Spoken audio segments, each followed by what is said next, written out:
ಕಾವ್ಯಕ್ಕೆ ಸಂಬಂಧಿಸಿದ ಹಾಗೆ ನಾನು ಸಾಕಷ್ಟು ಪ್ರೇಮ ಕವಿತೆಗಳನ್ನು ಬರಿತಾ ಇದ್ದೆ ನನ್ನ ಯೌವನದಲ್ಲಿ.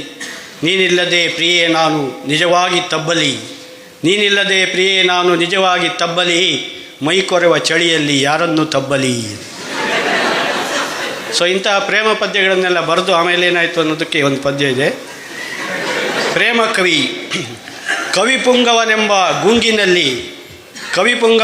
ಗುಂಗಿನಲ್ಲಿ ಹಲವಾರು ಹುಡುಗಿಯರ ಮುಂದೆ ಪ್ರೇಮ ಕಾವ್ಯದ ಪುಂಗಿ ಊದಿದೆ, ಪರಿಣಾಮವಾಗಿ ನನ್ನ ಬಲಗೆನ್ನೆ ಸ್ವಲ್ಪ ಊದಿದೆ. ಸೊ ಪ್ರೇಮ ಕವಿತೆ ಬರೆಯೋದು ಬಿಟ್ಟು ನವ್ಯ ಕವನ ಬರೆದೆ ನಮ್ಮ ಲಕ್ಷ್ಮಣರಾಯರ ಪ್ರಭಾವದಿಂದ. ಸೊ ಅದಕ್ಕೆ ಏನಾಯಿತು ಅಂತ, ಹಳೆಯ ಕವಿ ಹೇಳುತ್ತಿದ್ದ ಹೀಗಿದೆ ನನ್ನ ಕವನ 5 ಮಾತ್ರೆಗಳ 4 ಗಣ. ಹಳೆಯ ಕವಿ ಹೇಳುತ್ತಿದ್ದ ಹೀಗಿದೆ ನನ್ನ ಕವನ 5 ಮಾತ್ರೆಗಳ 4 ಗಣ. ಮರುನುಡಿದ